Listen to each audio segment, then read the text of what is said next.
Mukunda jewellers మొట్టమొదటి factory outlet లో Kasaraperu festival ఫిబ్రవరి 7 నుంచి 15 వరకు, జూబ్లీస్ లో ఫిబ్రవరి 28న మరియు వైజాగ్ లో ఫిబ్రవరి 29న మన నూతన బ్రాంచెస్ ప్రారంభం. ఆంధ్రప్రదేశ్లో విధ్వంసం నుంచి వికాసం దిశగా కూటమి ప్రభుత్వం సమున్నత లక్ష్యాలు నిర్దేశించుకుంది. అందులో ఇప్పుడు ఎక్కడున్నాం, ఇంకెంత వేగంతో వెళ్లాలనే అంశాలను మదించుకుని 2026-27 వార్షిక బడ్జెట్ ప్రవేశపెట్టింది. మొత్తం 3,32,205 కోట్లతో వార్షిక పద్దును సమర్పించింది.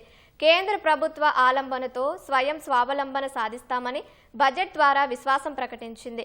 ఎన్ని సవాలు ఎదురైనా సంక్షేమం, అభివృద్ధికి సమ ప్రాధాన్యం ఇస్తామని భరోసా ఇచ్చింది.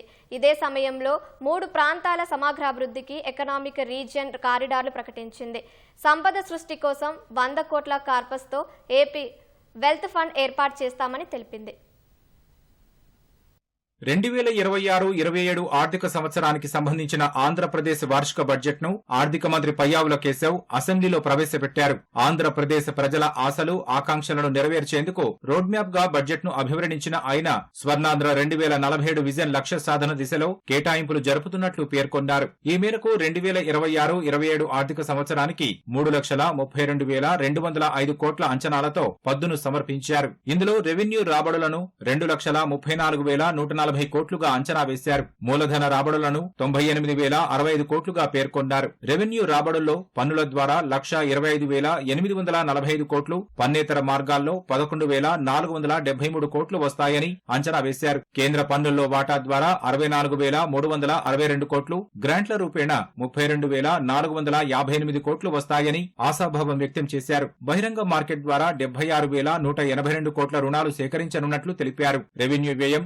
2,56,142 కోట్లు కాగా మూలధన వ్యయం 53,915 కోట్లుగా అంచనా వేశారు. రెవెన్యూ లోటు 22,002 కోట్లుగా పేర్కొన్నారు. ప్రతి రూపాయిలో పన్నుల ద్వారా 38%, పన్నితర మార్గాల్లో 3% వస్తుందని అంచనా వేశారు. బహిరంగ మార్కెట్ రుణాల ద్వారా 30%, కేంద్ర పన్నుల వాటా రూపేణా 19%, గ్రాంట్ల ద్వారా 10% వస్తుందని తెలిపారు. ఖర్చుల విషయానికొస్తే ప్రతి రూపాయిలో అప్పులు, ఇతర చెల్లింపులకు అత్యధికంగా 18% పోనుంది. సంక్షేమానికి 17%, విద్యకు 11%, ఆర్థిక విభాగానికి 8%, పంచాయతీరాజ్, గ్రామీణాభివృద్ధికి 7%, వైద్యారోగ్యం, కుటుంబ సంక్షేమానికి 6%, జలవనరులకు 6%, పురపాలక పట్టణాభివృద్ధికి 6%, విద్యుత్కు 4%, వ్యవసాయ అనుబంధ రంగాలకు 4%, హోం R&B పరిశ్రమలకు 15% వెచ్చించనున్నట్లు ఆర్థిక మంత్రి వివరించారు. 2024 నుంచే రాష్ట్రాన్ని ప్రపంచ స్థాయి పోటీతత్వంతో ముందుకు తీసుకెళ్లేందుకు 26 పునర్వ్యవస్థీకరణ విధానాల్ని ప్రవేశపెట్టినట్లు వివరించిన ఆర్థిక మంత్రి ఇవి ఆంధ్రప్రదేశ్ ను పెట్టుబడులకు అనుకూలమైన స్థిరమైన సమగ్రాభివృద్ధి సాధించేందుకు దోహదపడతాయని వివరించారు.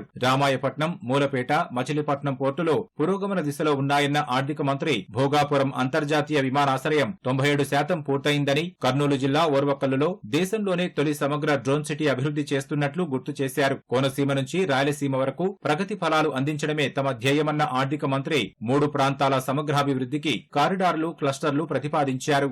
మెట్రో రైలు ప్రాజెక్టులతో సహా ఈ విశాఖ ఎకనామిక్ రీజన్ కి సంబంధించి సుమారు 28,000 కోట్ల రూపాయలతో ప్రాజెక్టులు ప్రతిపాదనలు సమర్పిస్తున్నాం. విశాఖ ఎకనామిక్ రీజన్ తరహాలోనే ఎన్టీఆర్, కృష్ణా, ఏలూరు, గుంటూరు, పశ్చిమ గోదావరి, ప్రకాశం, పల్నాడు, బాపట్ల, మార్కాపురం జిల్లాలతో అమరావతి ఎకనామిక్ రీజన్ ని అభివృద్ధి చేస్తాం. ఈ ప్రాంత సమగ్ర అభివృద్ధికి దోహదం చేసే వనరులు, గ్రోత్ ఇంజన్లు, బలాల్ని గుర్తించేందుకు శాస్త్రీయ పద్ధతుల్లో సామాజిక, ఆర్థిక అధ్యయనం నిర్వహిస్తాం. రాయలసీమ రీజన్ ను గ్లోబల్ హార్టికల్చర్ హబ్ గా మార్చి అనంతపురము, అన్నమయ్య, చిత్తూరు, కర్నూలు, నంద్యాల, ప్రకాశం, మార్కాపురం, సత్యసాయి, తిరుపతి, వైఎస్ఆర్ కడప జిల్లాల్లోని 303 మండలాల పరిధిలో 200 పైగా హార్టికల్చర్ క్లస్టర్లని ఏర్పాటు చేయడం జరుగుతుంది. వైసీపీ హయాంలో విధ్వంసానికి గురైన రాష్ట్ర పునర్నిర్మాణానికి 2 ఏళ్ల సమయం చాలా తక్కువన్న కేశవ్ నిర్మాణాత్మక విధానాలతో 2024 జూన్ నుంచి ఇప్పటి వరకు సాగిన ప్రయాణం అద్భుతమని చెప్పారు. ఇప్పుడు మరింత దూరదృష్టితో ప్రపంచవ్యాప్త అవకాశాలు అందిపుచ్చుకునేందుకు ఏపీ వెల్త్ ఫండ్ ప్రారంభించబోతున్నట్లు చెప్పారు. పోలీసు శాఖకు 3,000 కొత్త వాహనాలు అందిస్తామని చెప్పిన ఆర్థిక మంత్రి డిజిటల్ అరెస్టులు, ఆన్లైన్ మోసాలను ఎదుర్కొనేందుకు ప్రతి జిల్లాలో ప్రత్యేక సైబర్ క్రైమ్ పోలీస్ స్టేషన్ ఏర్పాటు చేస్తామని ప్రకటించారు.